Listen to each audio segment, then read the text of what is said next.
All right, I just started the recording. So Barbara, you want to take it away? For adequate notice of the meeting as required by sections 3D and 4, the Open Public Meetings Act has been provided and filed with the Princeton clerk. And we'll just go through roll call.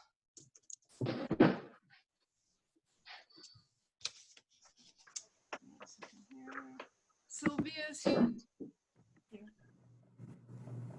Alan, Scott. Here. Scott, Dan, Louise. Here.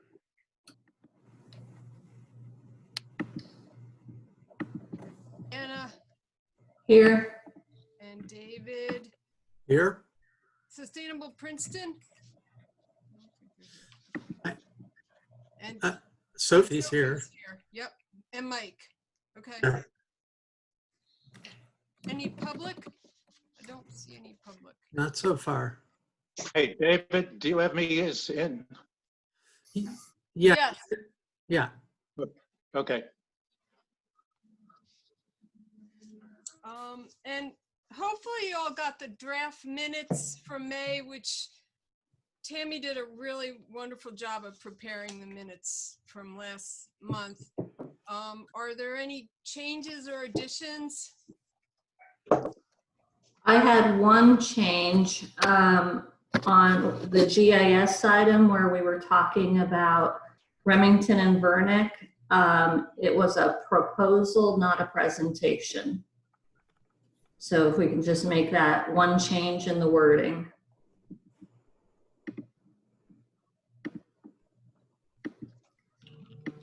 So that would be on page 1. Let me find it again. Under 6A. Second line. Yep, got it. Any additions? Okay, I think they're approved then.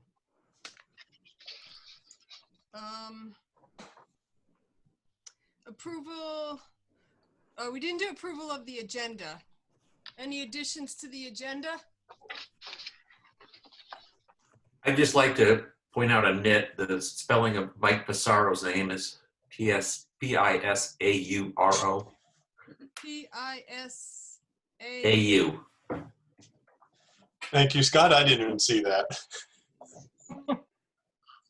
He's got your back. There we go. Additions to the agenda?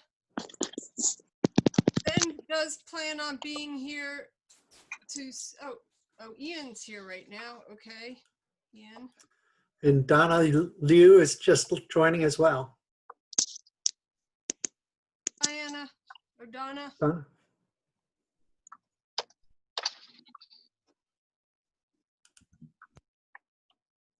Zenev is going to do the presentation of the stormwater flow mapping crowdsourcing project later on. He's supposed to be here, so.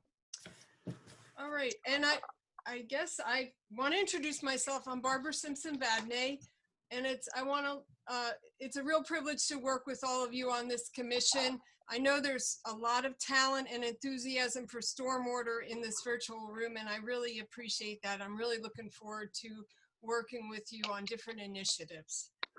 A little bit of background on me. I've served on the Princeton Environmental Commission in the past, including liaison to the Site Plan Review Advisory Board. My degree is in environmental engineering with an interest in waste management.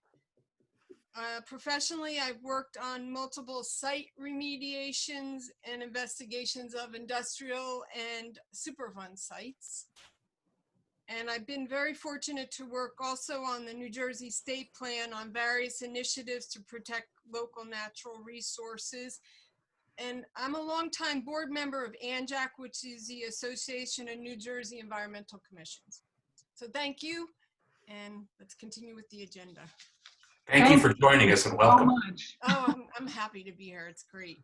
It's great to be here. Okay, public comment. Any public comment? We don't have any public, so I don't think we can have any public comment. Donna is. Oh, Donna's a member of the public? Okay. Okay. Discussions, municipal update? Sure. David, you and I are both on there. Do you want me to start or do you want to start? I really, really want you to start. Okay. Glad I did my homework this morning. All right. Let's see. There's a lot to report. First off, we have made an offer and it has been accepted for a new sewer engineer. This is a new position that was created under engineering when the sewer operating committee staff was reorganized last year. So our new engineer should be starting on July 1st. And so I will be getting him involved in our storm sewer work along with Ian. So that is a great update for us. Sorry, I'm trying to think of the word. So let's see, at the last council meeting, council adopted the ordinance that updated various stormwater related sections of the municipal code that were not quite in alignment with the DEP model ordinances. So that was completed and we'll get that new ordinance up onto the website under the stormwater management section. Speaking of the stormwater website, we did receive from DEP, they now have a template for what your stormwater pages should look like and contain, and more guidance on where they should be placed on your website. Like ours is kind of buried in the engineering web pages. They want to bring those more front and center. So we're actually in the process of changing our website vendor. Probably have a new website up and running in December is the goal. So the idea is that we will make the changes to our web pages with the new website vendor. But that is going to be forthcoming. Let's see. I think I mentioned it maybe at the last meeting that we have the utilities element of the master plan that has not been updated for quite a while. And within that document, there is the stormwater management plan. Our stormwater management plan dates back to 2004 with the borough and the township. So Louise, I have had some conversation with Michael very briefly about how can we move this into the master plan subcommittee's agenda. So I would like to move ahead with that. We have a draft document where we did try to consolidate into one municipality, but I think there's a lot more information needed that this committee and commission can really help round out. And Zenon had done all those great graphics that I think we can incorporate as well into the document. So I'm really glad to hear that that y'all are teeing that up, because it's a really, really old element and desperately in need of updating. So thank you.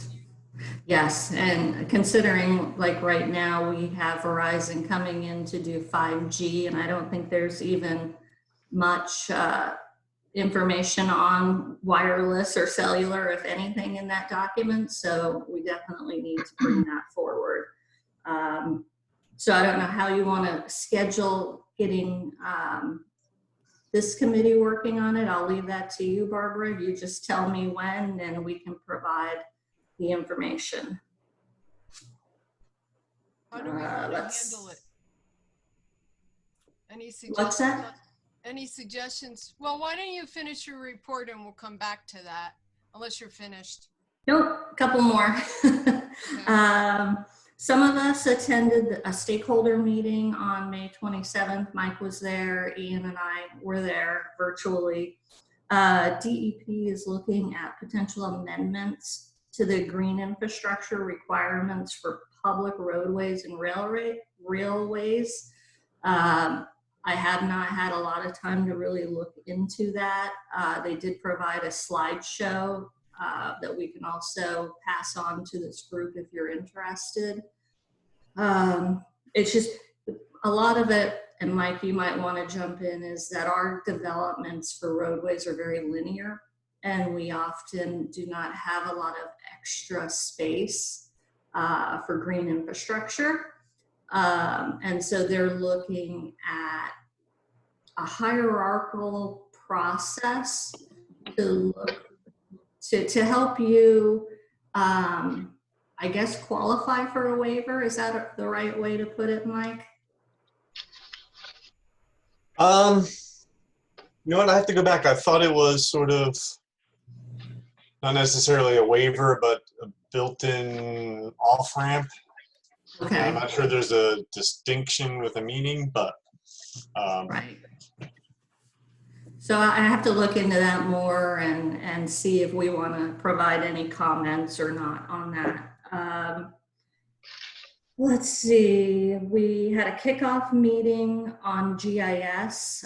This is a council priority this year to move ahead with a GIS system, and the first order of business for this, as we discussed at the last meeting, is the outfalls. So Councilwoman Sachs attended the kickoff meeting, and we really have a lot of desire to get a public-facing GIS, and speaking with the health department as well now with COVID, they are really interested too from an epidemiological standpoint in being able to use that GIS platform in the public-facing side of it. So I think we're going to get some good momentum soon on updating our GIS and getting it to a point that it can be a public-facing program for the public. Let's see. Lastly, I've been working with New Jersey Future.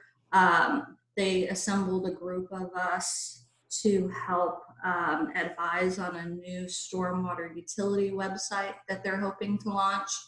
It's been a little bit delayed. I think their developer right now has been battling COVID. So pretty soon there will be a new website that comes out. It's going to be very similar to New Jersey Future's green infrastructure website.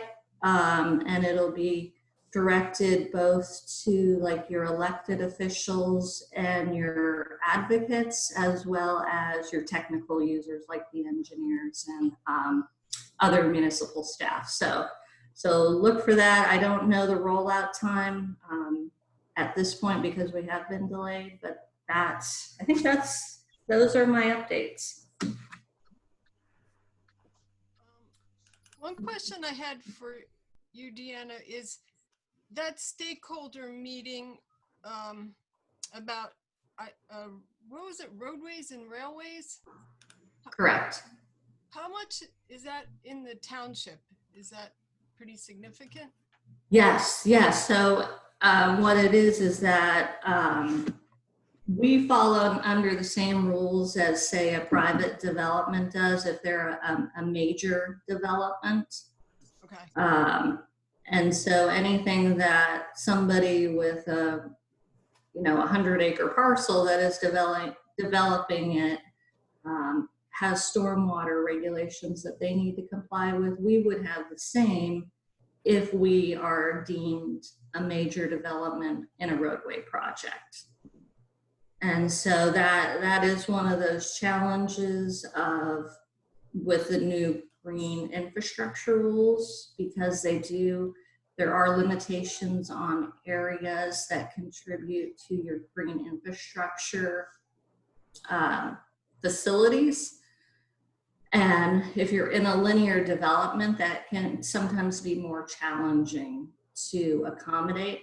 And so that's what they're looking at. They got, from what I understood, it looked like the highway authorities had a lot of comments on the legislation that was passed and goes into effect next year. So I think that's what spurred this, but obviously it does affect municipalities as well. So for Princeton, we have 125 miles of roadway. So if we were to do a major development on any of those, and especially too, because right now the rules go back to 2004, that's another piece that they're looking at, is kind of grandfathering any improvements. I think it was until like March 2021. So for example, In a cumulative way. right. So for example, like Cherry Valley Road, which we are, we've just completed. If we wanted to do another phase of Cherry Valley Road where we were widening and making improvements to the roadway, we could potentially have to look at the entire corridor, is kind of what I understood, back to 2004 and do a comparison. So that's where that gives kind of a little bit of a release to municipalities and highway authorities if there is a moment in time that it doesn't pull in past improvements. Okay. If I could just add a couple of comments to that. People might remember that that it took a really long time, longer than most people expected, for the rule that was proposed in December of 2018 and then published, and that it took a long time. With people expected the ball to drop, if you will, in December of 2019. It took until March of 2020, and that time period in between, apparently, according to people who follow inside baseball, was DOT pushing back hard, and basically, to be cynical about it, not wanting to play by the rules that DEP wanted it to play by. So we were all, concerned that it was going to really derail the green infrastructure rule. And this change is, I think, and I still don't understand it very well myself, meant to be a compromise. But there's still a concern that the off-ramp is too smooth or something. And I just simply haven't formulated an opinion myself yet. But I think it would be really interesting and helpful, and I understand how constrained our resources are just in terms of time, never mind money. But to look at the impact of that, of what's proposed on, for example, the Witherspoon Street corridor project, where, there's just, I think, some fairly significant improvements envisioned between, well, first between Nassau and whichever. Green Street. And yeah, then between there, Paul Robeson, Wigan Street, all the way to Valley Road. So within that corridor, what if we're talking about manufactured treatment devices that are basically very large tree trenches, or if we're talking about permeable pavement, or what are those things that fit into the nooks and crannies? What would it take to meet the letter of the new rule in a project like that is high visibility, really important to the municipality? So again, I don't know whether there's a way to do an exercise like that in a quick and dirty kind of way, or whether it really cries out for something that we just simply don't have time or resources to do. But anyway, I like looking at things like how would this play out in this particular project? You know, what are we really looking at here? Because the rule language, you know, tends to just start being gobbledygook to me in a pretty short amount of time. So anyway, that's my 2 cents there. We may have an opportunity. Comments on that? I was just going to say, we may have an opportunity to look into that because, as you said, resources are scarce. And so we're looking at hiring a consultant to help us with the design. And that's one of the pieces that they're going to look at is Good. Incorporating green infrastructure and also adding detention within the system. And so that's definitely something that we could have them look at least for the section from Nassau to Green, and give feedback. And I'll just comment, you know, I hope northerly end near Valley Road, where we have municipal property, there may be some opportunities to gather stormwater and do a green project, whether it's taking a little piece of the municipal parking lot or some other opportunity like that. So. Mm-hmm. Yeah, the strip between Witherspoon and the parking lot could be a good opportunity to try that. I had also had Corey from the watershed come over and look at Jack West, and I looked at one of the islands in the municipal parking lot. And it looked like that would be a pretty easy demonstration project. I know there's a garden currently there, or there, I can't remember the woman from the rec department who does such a beautiful job, but there are some things there, but I do think it would be so great to have a demonstration project centrally located, and that looked fairly easy.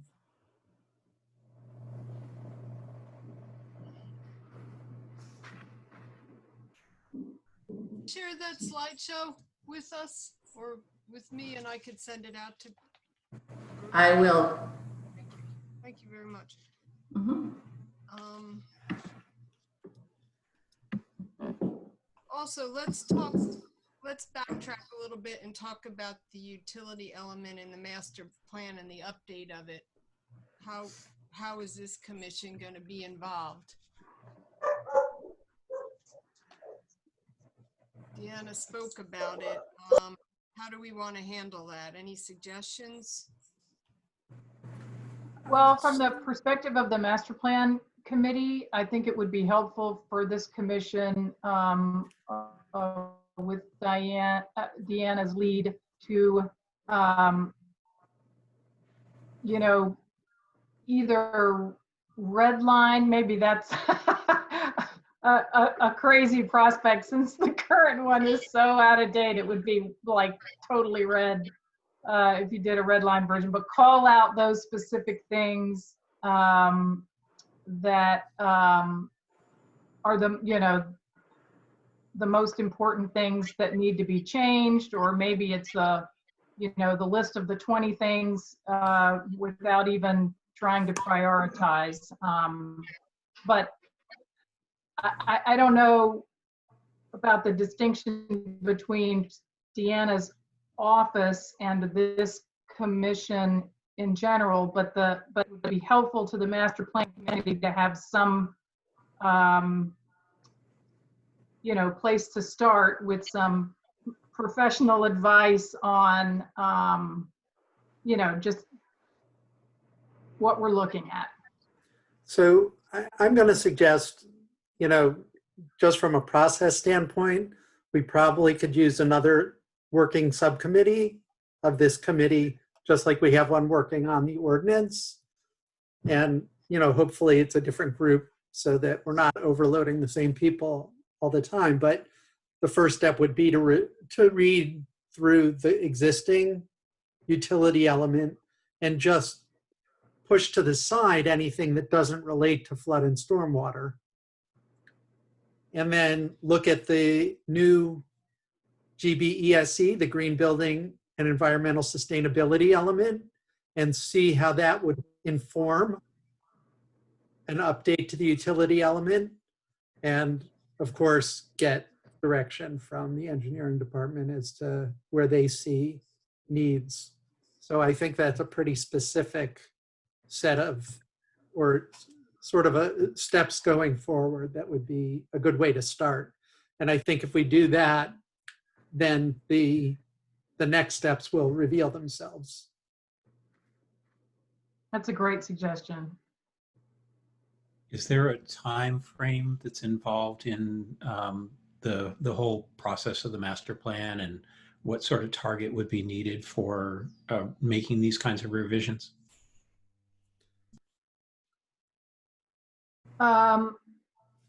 The green building and environmental sustainability element that David just referenced is on the agenda for adoption by consideration and adoption by the planning board on June 18th.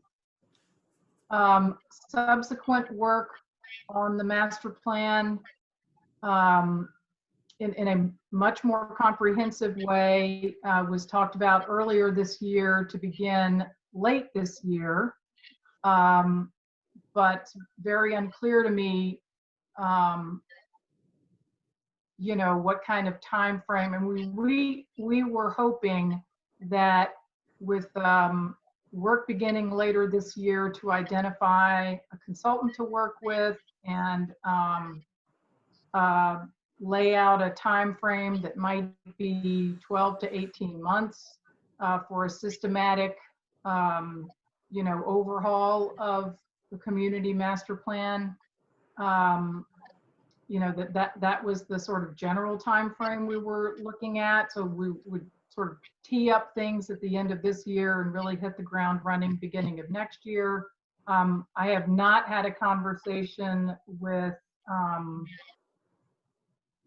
Michael Laplace or the council members who are also part of master plan committee to understand whether that is still a realistic time frame. I know it is still a priority, but I also understand that the budget constraints will be really severe, and I don't know how that will impact this work. Do you have anything to add to that, David? No, I think that, I guess the only thing I would add is that I don't think there's any harm in having this committee start to look at the utility element as a precursor to that more thorough update of the entire master plan. Mm-hmm. Yeah, That, totally. you know, it won't be a, pardon?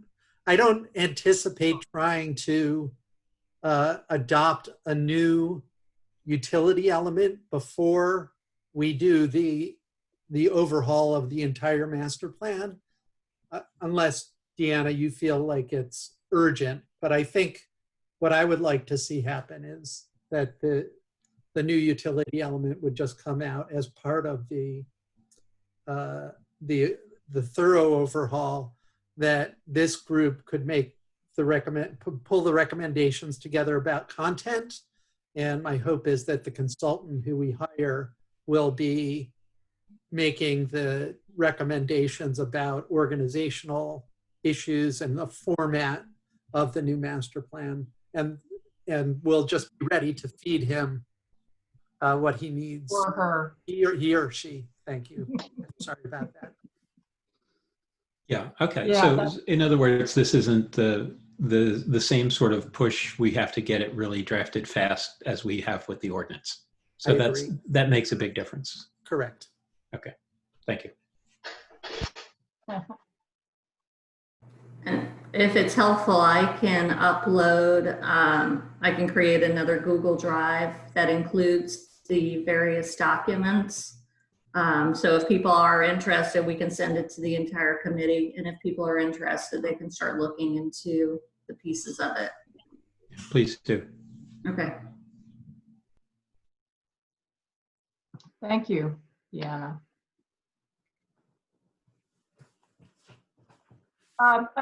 I have another quick question that you mentioned earlier in your report, Deanna, that the council has updated some aspects of stormwater ordinances to comply with DEP, blah, blah, blah. Was there anything there that that is, you know, significant to this committee? No, they were, you know, stuff related to picking up your pet waste, litter control, illicit connections. It really was just a housekeeping item to bring in alignment with DEP. Thanks. Mhm.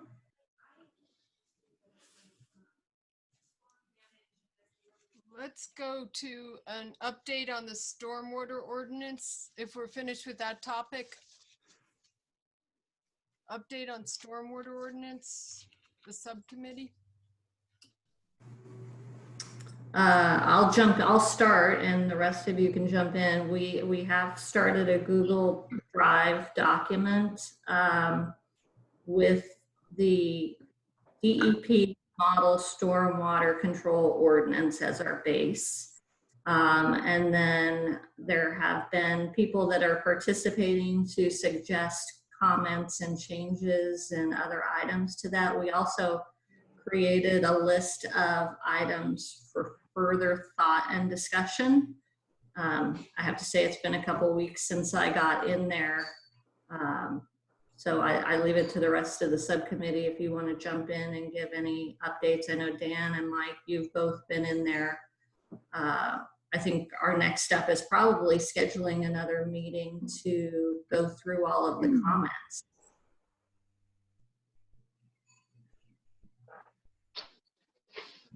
Yep, that's where I am. I think that makes sense. If we could do it before the next full meeting, just so we can get this moving. And I guess the question is, what do we do with the parking lot stuff? And how do we address and make some decisions on that? Yeah, the other thing that maybe we need to consider is the university side, as Tammy pointed out. I looked at the university presentation again. This is the second time I've been through it, and I got to tell you, it doesn't stand on its own. It's very, very difficult to understand what they're talking about without the speaker. So I don't know if there's a way we can get a better sense of what how they would overlay on ours, other than just, you know, having that, I don't know what we called it, but the larger development, multi-parcel development piece. Yeah, so we sort of crafted a campus redevelopment so that if the university is undergoing development, they can sort of pool their stormwater management versus doing it project by project or building by building. Somewhat goes against the new intent of the green infrastructure rules, but in a way to get redevelopment, I think is a useful compromise. And I just want to point out there was one example that they used, I believe it was on Nassau Street, where they basically rehabbed the interior of the building, and their comment was they couldn't do stormwater management. Well, they would never have had to do stormwater management because they never changed the footprint, knocked anything down. It was a complete internal rehab. So that was, one thing that I don't think was applicable. And the other thing, if Princeton does go forward with a waiver fee for minor development, that would also allow some additional flexibility, not only the larger campus type settings, Hun School, Princeton School, but also would, as I said, give that extra flexibility that they would not necessarily have to do there, or they can come up with sort of a more regional plan and get some better bang for their buck. Scott, I can also, I mean, that session was recorded, I believe. I mean, it's just a voice recording, but if that is helpful, I could see if I could get that from Deb and send it around to everybody, one. And two, I'm sure Kristen would be happy to, you know, organize another meeting about it if we think that's important. And you know, I've been trying to schedule a meeting with her. I want to sort of get sort of the redevelopment language somewhat firmed up so we can have a concrete conversation, so we can maybe address her her concerns or Princeton University's concerns, and yet still get meaningful stormwater management in redevelopment projects and these larger scale projects. So I'll continue to do that. I think it Mike, did you see that presentation? Sorry. I did not see it. I think Jim was there. I came in at the very tail end because I was at a planning board meeting instead. Okay, so it may make sense to try to get them somebody, either the recording, if that is sufficiently helpful, or ask Kristen. I also think it would be Arrange really something again. interesting to have them in lieu, obviously, of the new rules, where it's, you know, that recommendation is to be closest to the site. I'd actually like to hear what they would have to say with that, because it is a new rule.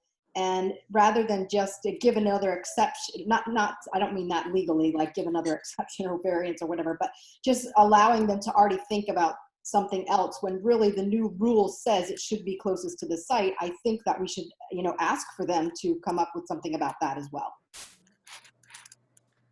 I also spoke with Kristen, and I can follow up as well.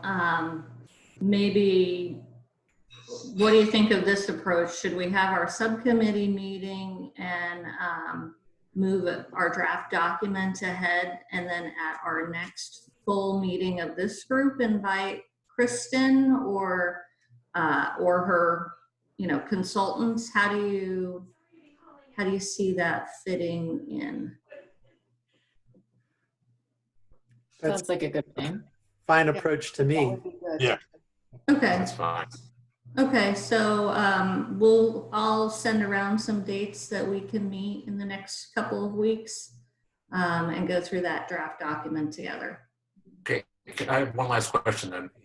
Is the objective of the next round of the subcommittee meeting to get something that we can turn back to this full committee and say, here's where we are and here's where the issues are, because the parking lot's going to have issues in it and that need to be.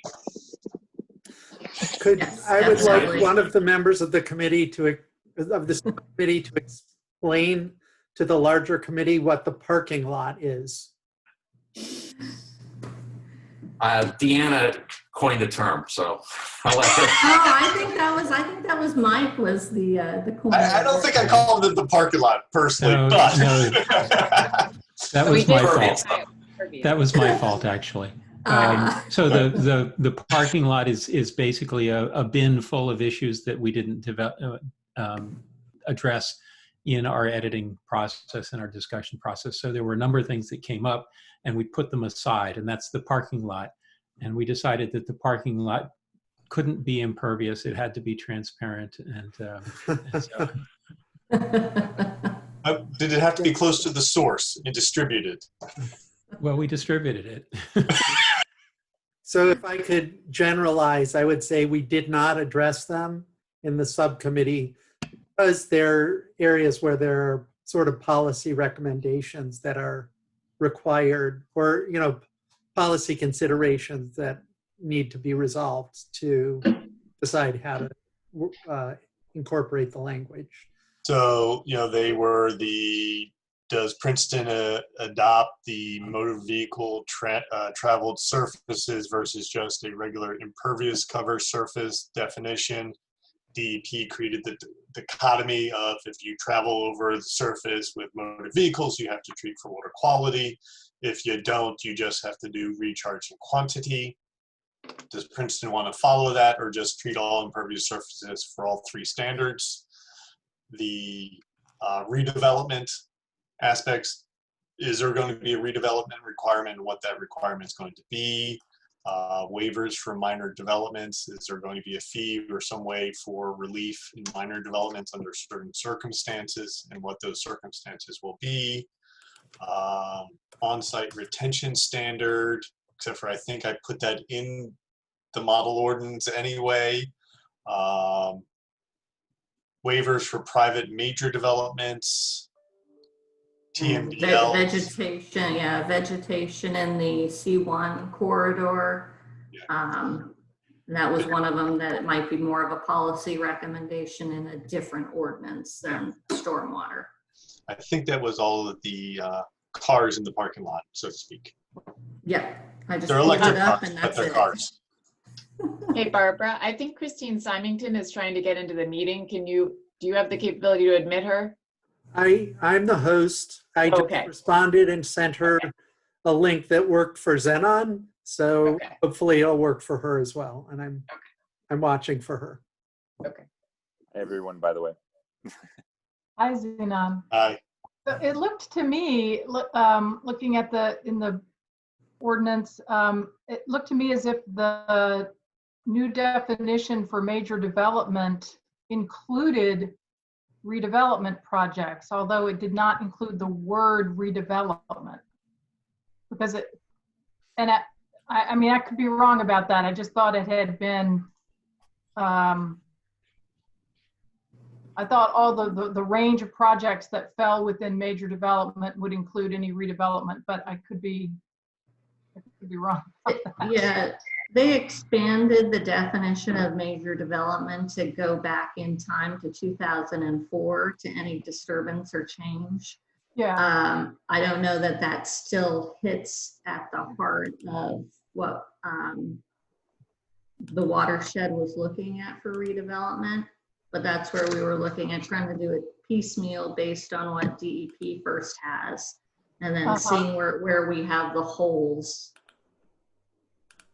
Yeah, and I did not, I wasn't looking at the DEP definition.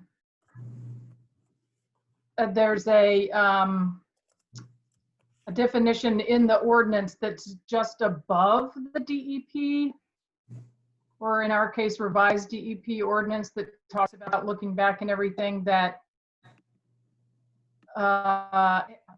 anyway, I'm sort of plunging into the weeds, which isn't helpful, but I guess what I'm saying is that I thought that when I was looking through the draft ordinance, I thought somebody had already done work to fold redevelopment into the definition of major development, but I could be wrong about that.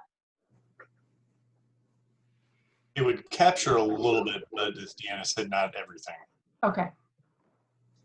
And those two definitions really addresses DEP's concern that projects were sort of bifurcated over time so as to avoid the triggers. So if I'm following this discussion, which there's a lot for me to catch up on, is Christine from, is that Applegate from Princeton, or is it somebody else?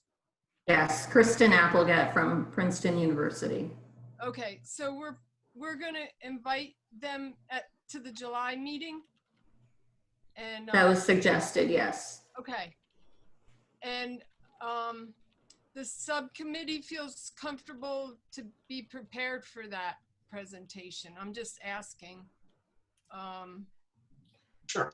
Okay, fine. All right.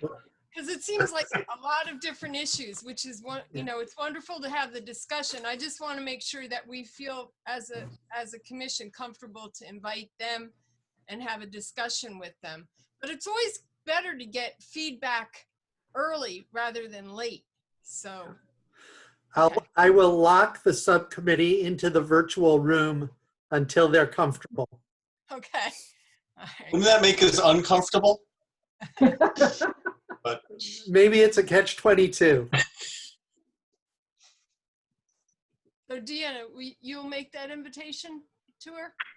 I can do that, yep. Okay, thank you very much.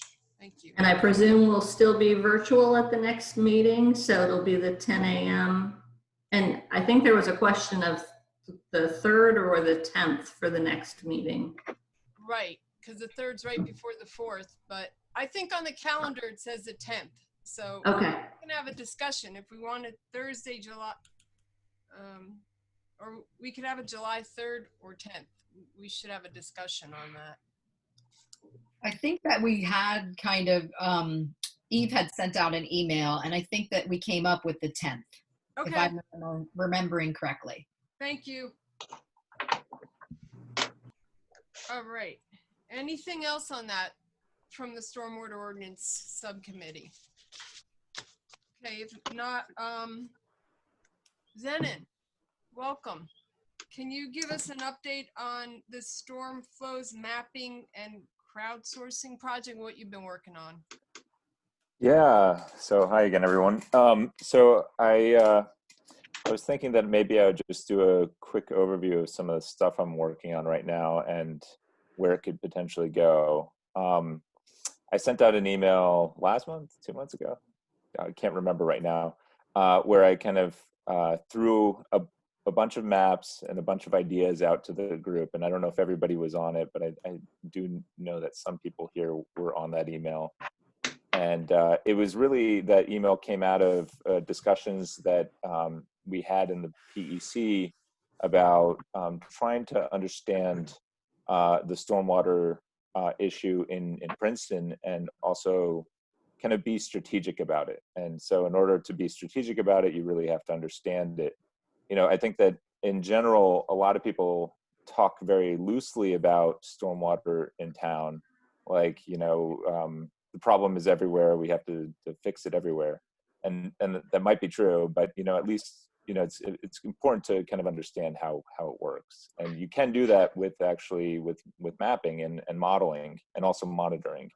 And the tools are available. I luckily have the skills to be able to do the mapping, because that's just my background. One of the skills that I don't really have is modeling, which we are hoping to get an engineer, a modeler, to be able to do, whether it's an intern potentially, you know, maybe we can get a bright engineering student from the Princeton University or Rutgers University, or potentially hiring a consultant to do it.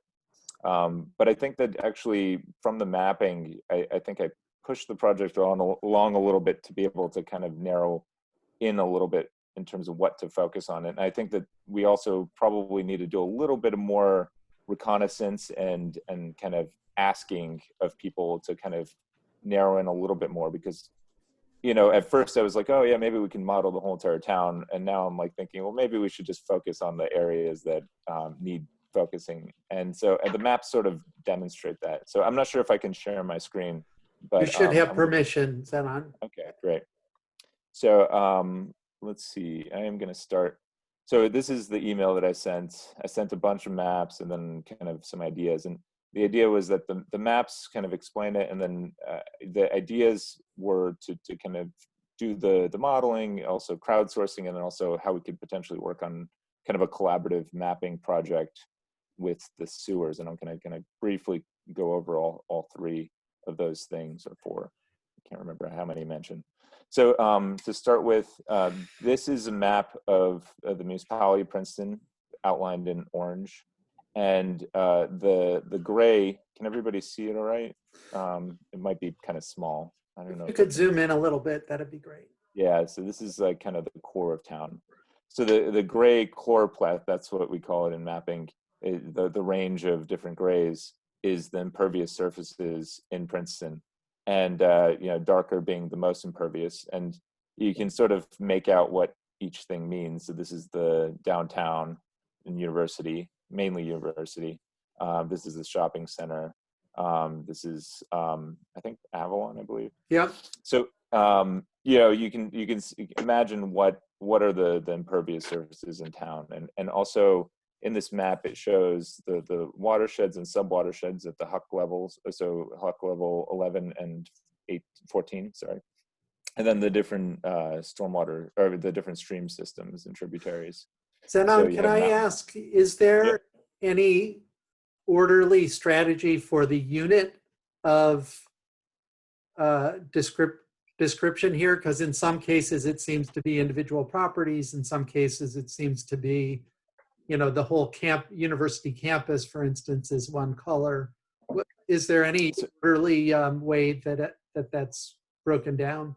Yeah, well, so it's based off of land use, land cover data from the DEP. And the way that that data is derived is based off of aerial imagery, and they kind of classify these things into broad categories. And sometimes it's kind of a property, but it doesn't really always follow property boundary. It's more based off of types. So, you know, if you have like a kind of general type that kind of fits the area, then it will kind of classify it all together. And it's done, you know, through a processing. I think there might be some, you know, eyeballing, but, you know, for the most part, it's kind of like an automated process, you know, Okay. through, yeah. So, so this is the impervious surfaces. And so, you know, just from this map, you can start to see, you know, where these impervious surfaces are and where, you know, the stormwater management issues are, or where they're being created. And So some other, if I oh could yeah, just bump in Dan. here. So you're dealing with percentages or ranges of percentages. And so this is not an actual map of the impervious surfaces. Right. It is Thank an you. estimate of the percentage of the area that's being described that is impervious. And so one of the things that's kind of interesting is you don't really know where the stormwater from any particular portion of that property is going. Yes, thank you very much, Dan, for clarifying that. So it's a pretty low resolution way to determine where stormwater is coming from, but it's a decent way to be able to get a sense. And you know, I could get into it. There is a way to actually classify very specifically where impervious surfaces are. That's something that, you know, it can be done, but, you know, requires, you know, somebody to really, you know, figure that out. Does the watershed have something like that, Zenon? Sorry to interrupt. I thought I remember Sophie seeing a presentation maybe a year ago. Of the classification of impervious surfaces? So we did something fairly similar a couple of years ago, using, I think it was 2012 data at the time that we had. I don't know, Zenon, if you're using, was it the 2015, 2014 data set? But yeah, something very similar. We may have on some individual lots gone into a more high-res mapping on some particular sites. Yeah, yeah, it would be great to see that. I'm kind of, yeah, hopefully I'm not making people nauseous here, but this is ArcGIS is the kind of gold standard in GIS software, and they have a tutorial on how to actually identify, classify impervious surfaces. And so this would be kind of cool to do, especially in the sense of creating a stormwater utility. Actually, I didn't send a link for that, but actually they do have a tutorial on how to essentially allocate how much impervious surfaces every property has for the purposes of a stormwater utility, which could be a pretty cool thing. Excellent point. To do a stormwater utility, this is the level of detail you absolutely need. Yeah. So, you know, I probably could figure out how to do it, but, you know, these days I don't really have too much time. So I don't know. We'll have to figure out if we go that route, you know, whether to hire a consultant to do it or crowdsource it. In any case, going back to the maps, the overall maps, I created 2 other ones at the municipal scale. So actually, this one shows well, here, I'll start with soils. So if you're not a soil scientist, you're probably not going to be able to figure out what these soils mean. What you'll see, which is pretty clear, is that, you know, the center of town is just classified as urban.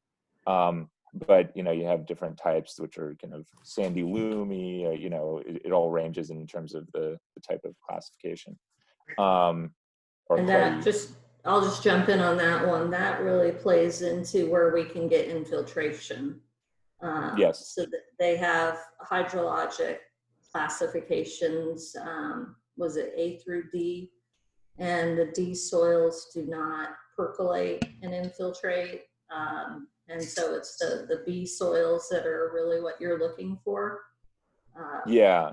So the USGS, or I think it's USGS, or the Soil Conservation Service. It Soil was. Conservation Services provides this NRCS data. now. NRCS, sorry, getting my acronyms confused.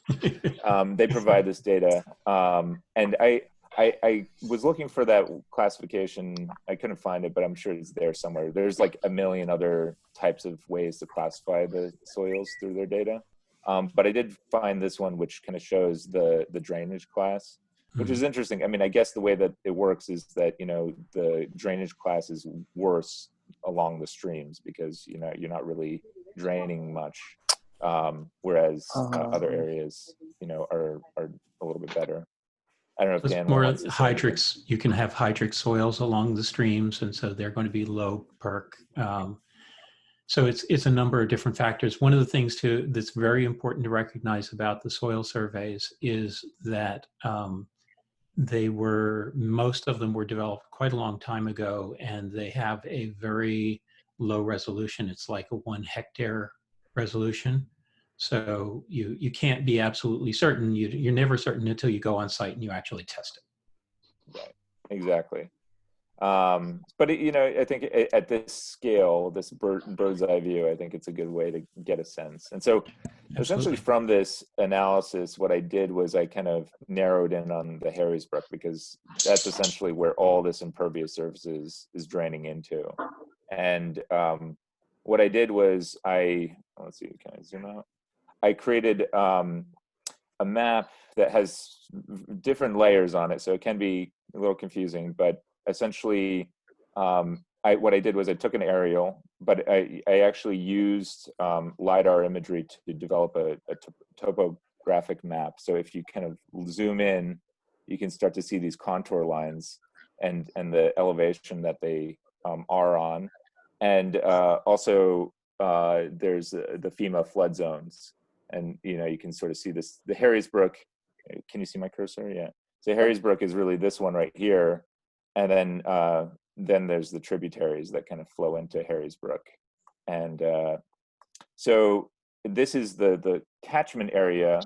It's similar to the DEP's Huck 14 boundary right here, but it's actually interesting to see how this one compares to the DEPs, because I think that the DEP probably used a much lower resolution type of processing to be able to determine it. Whereas I basically took this topo data, this LiDAR imagery, which kind of shows the terrain, and I used a tool within ArcGIS to be able to delineate this. So you can see that it varies. So the darker color is this catchment area that I delineated, whereas the dotted line is the Huck, that 11 or Huck 14 from the DEP. And what you can see here is actually most of downtown Princeton actually falls within this catchment area. You don't really, unless you really follow stormwater systems, you don't realize this connection. And then also the shopping center flows into it, the Thanet site, and then a large vegetated area, up pretty much till Landwin site.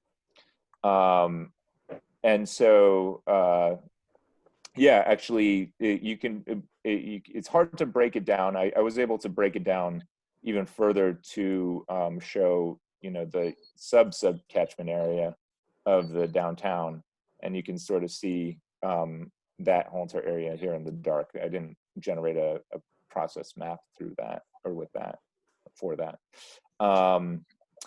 One thing in particular that's interesting to me in particular is this one little tributary subcatchment area right here, because my parents live right here.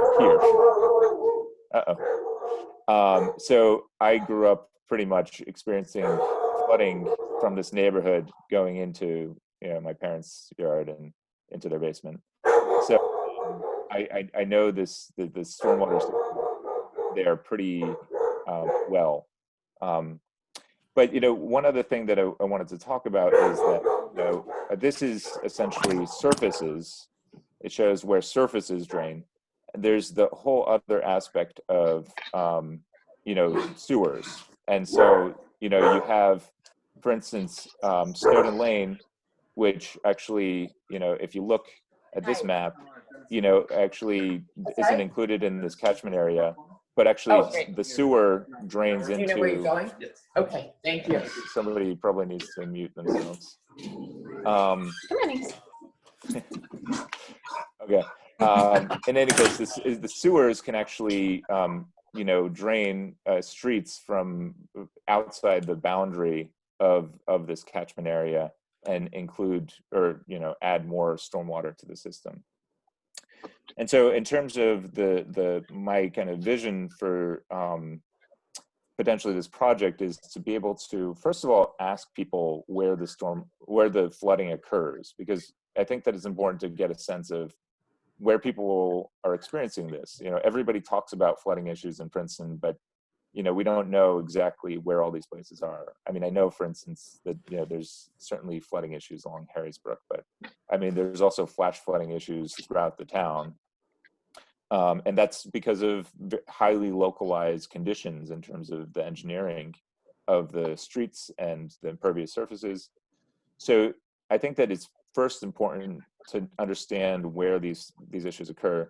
And then second of all, we can then model those issues, with kind of something like this, but also on a much lower level, smaller level, using either kind of a larger scale model called SWIM from EPA, or HydroCAD, which is what the engineering department uses, and that's kind of much more on a more local level. And you can essentially calculate the areas that are flowing into a certain area, and then figure out how to create an intervention that will then change the hydrology and the hydrographs and mitigate the flooding issues.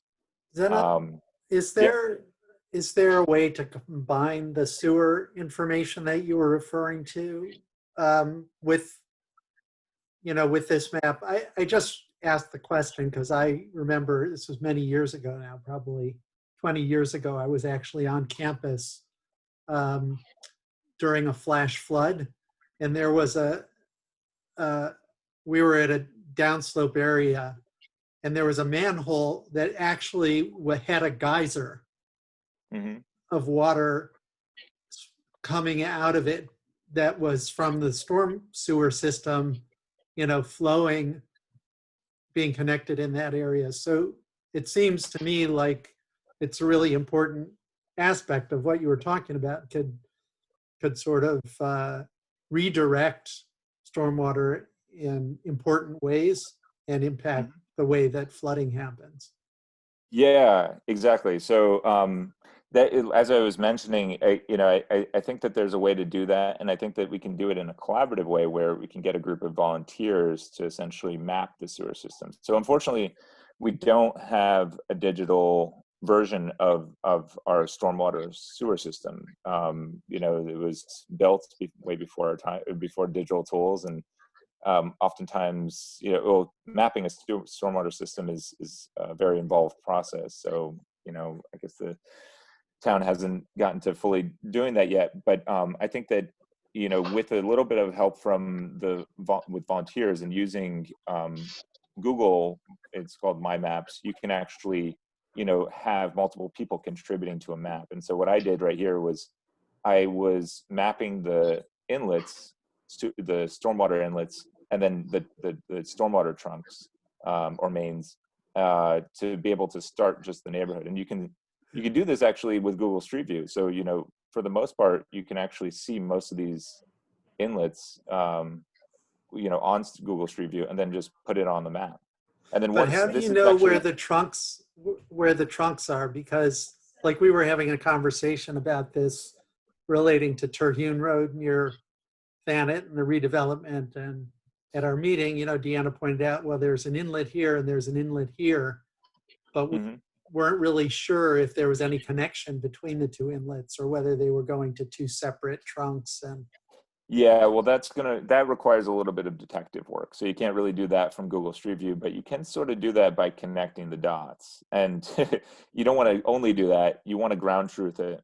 And that's where we need to bring in the DPW to pull the grates on the inlets and just start looking at them. Yeah, Measuring down and identifying diameters and that type of thing.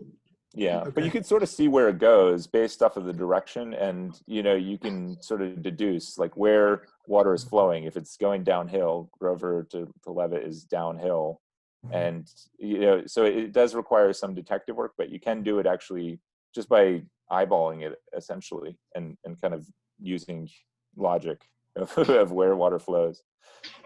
And I think that it would be great to do it for the whole entire town, but I mean, I think that, to be honest, it might be good to try to identify where the problem areas are first, and then try to do this and get a sense of how we can model it. And the modeling tools, once we have this, you can essentially you can put these lines and these dots in ArcGIS, and you can overlay it on top of something like this, which would be a nice visual understanding. But when you put it in a model, a model is usually abstract, and it's usually you just draw circles and lines, and you kind of tell the areas and the lengths of certain things, and then it'll run the calculations. And so you can also, once you have an understanding of the area and the system, you can then put that in the model and be able to understand how water flows. And we've been working a little bit with Sustainable Princeton and bringing in volunteers. DEP has an ArcGIS license that we borrow to use on a cell phone, and they've got built-in templates for the different types of stormwater facilities. So using your cell phone, you can actually field locate the catch basin, put in the information about the type of catch basin, all of that. The problem is the accuracy isn't great.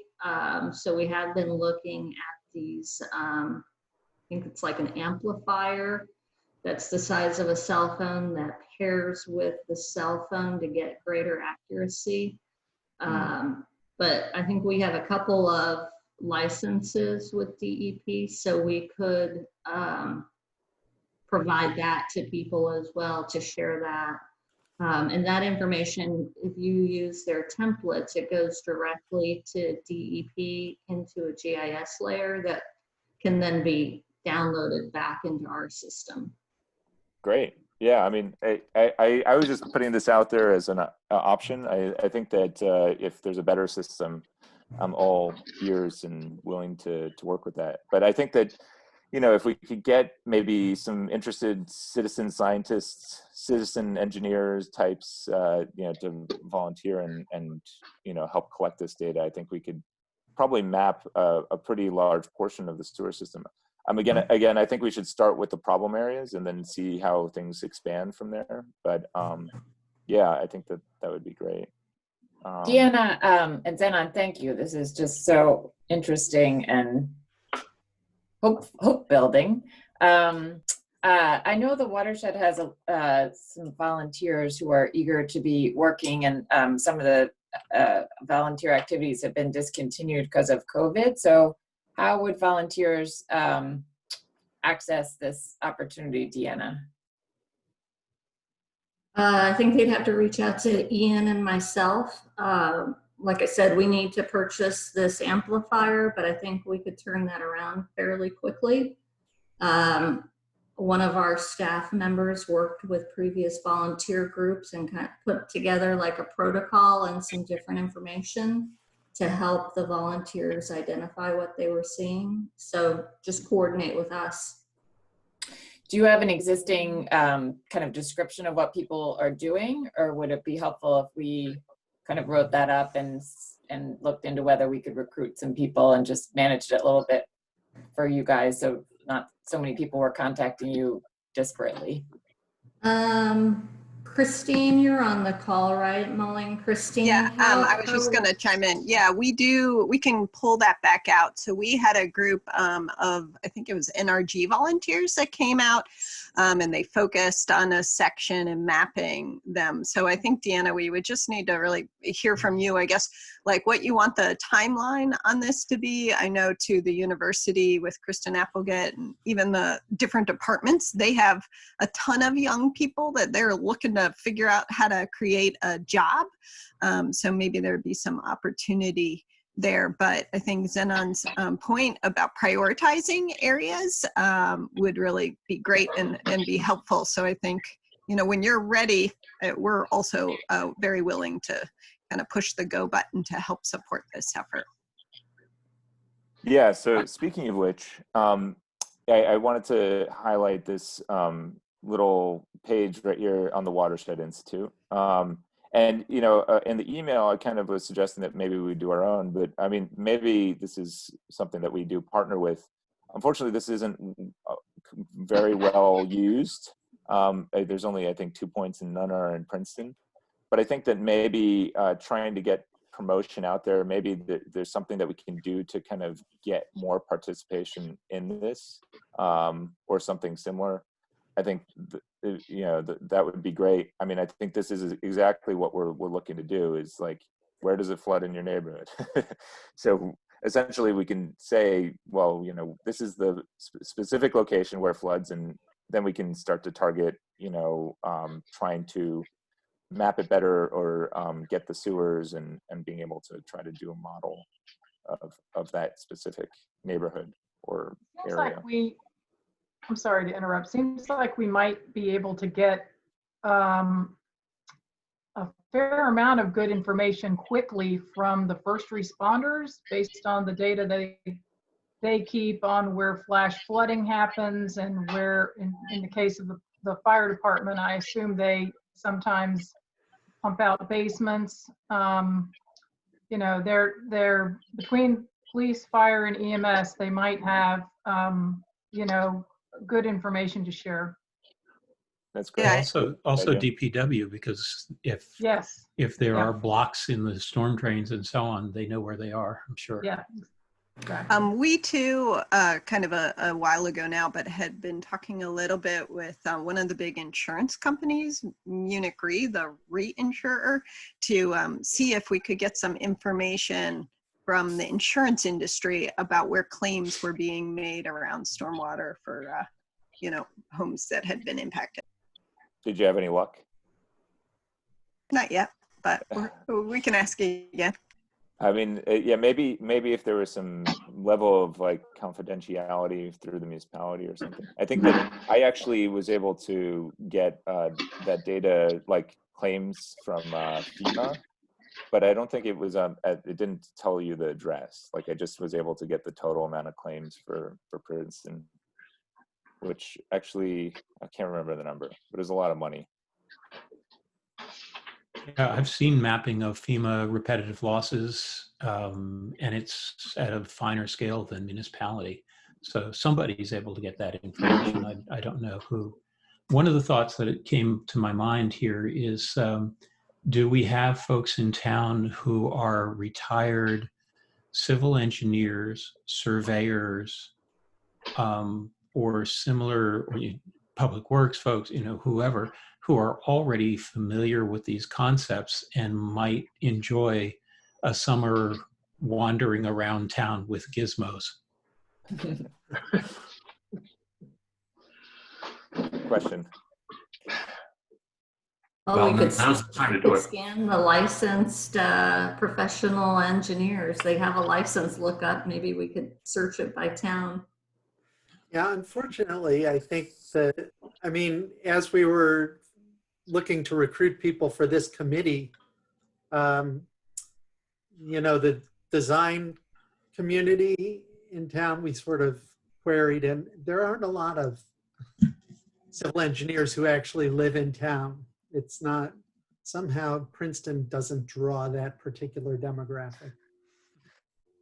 They all live in Hillsborough. Yeah, we have way too many architects, not enough civil engineers. And planners. I have a question, Zen, for you about urban soils. That the center of town is gray. I know urban soils can be compacted, but there might be opportunities there too for a recharge. Yeah. And is there do you see anything in the future that they would be mapping more of the urban soils? Well, I don't think that the conservation, what was the acronym, Dan? NRCS. NRCS will probably do anything at a higher resolution. And so I think it's important to keep in mind that, you know, the soils within this gray area can vary quite substantially. They just sort of just generalize it.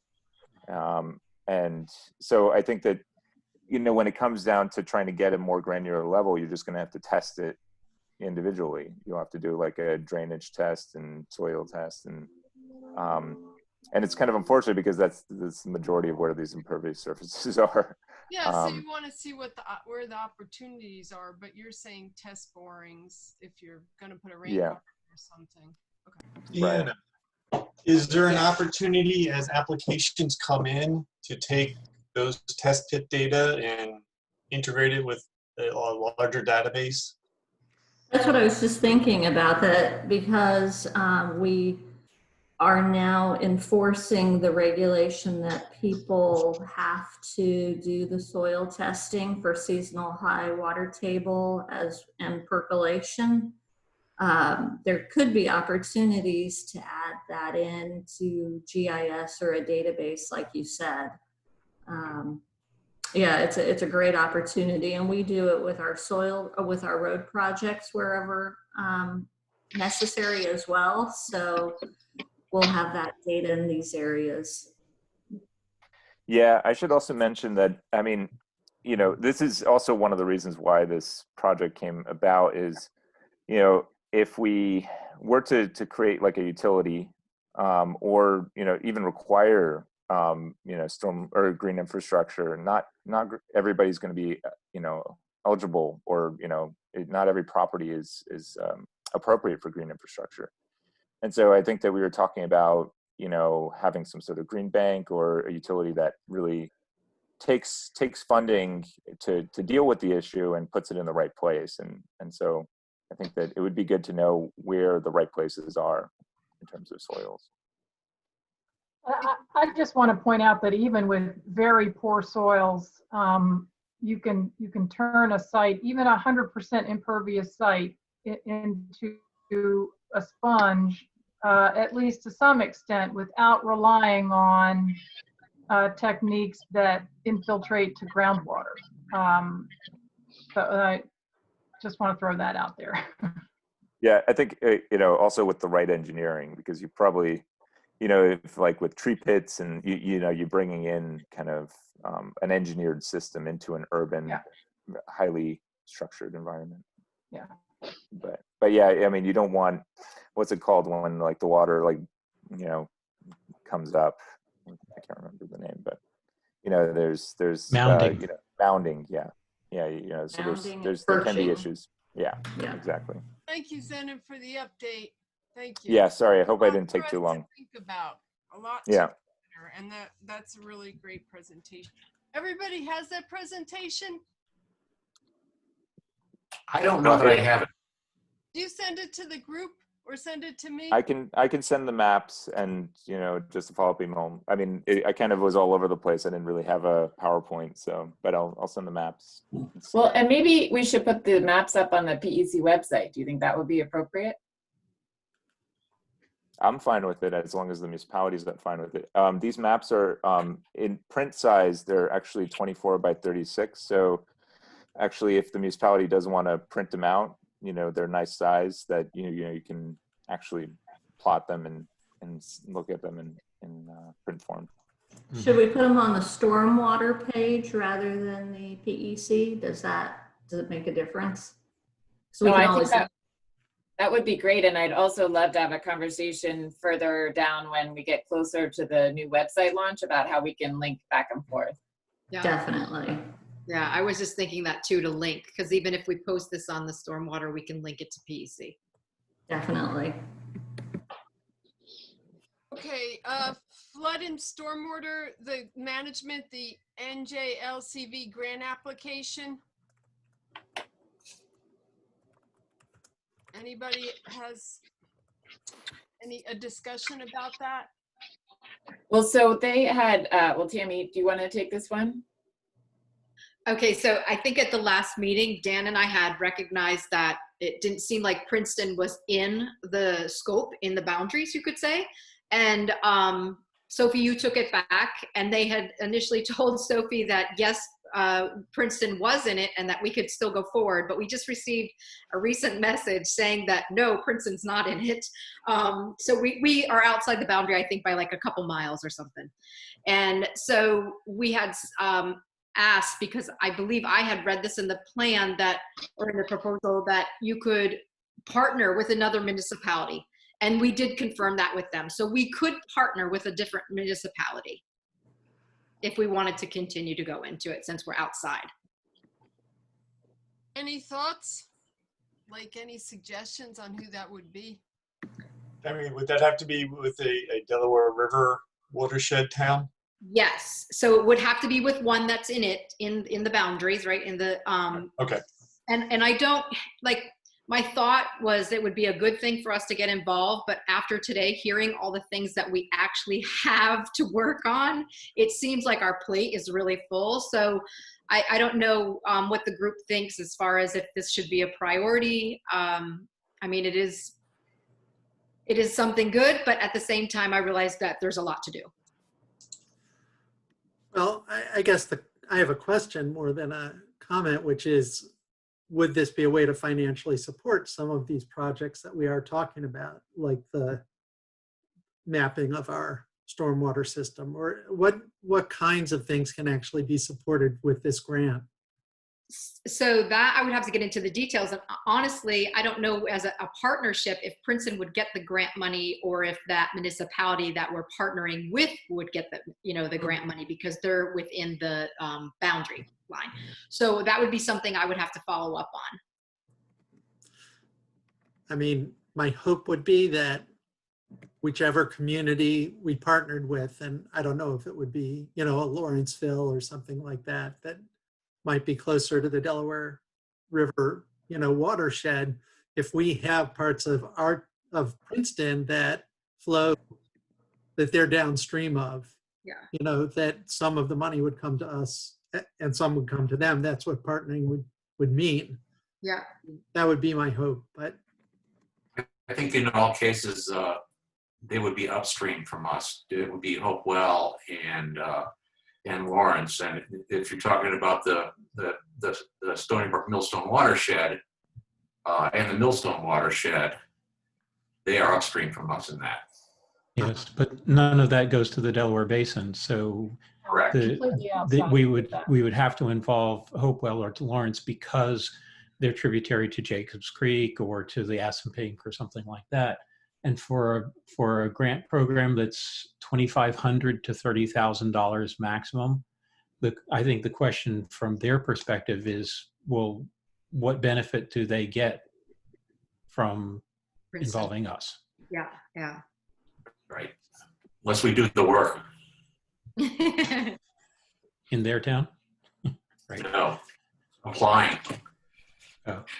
Well, I certainly don't want to push an effort that doesn't seem fruitful. Just asking the question. Yeah. No, it was a good question. I'm glad that you asked it, because I mean, I thought partnership would be good, but yeah, there's a lot of, you make a fair point, and just the amount of work that we have to do just ourselves right now.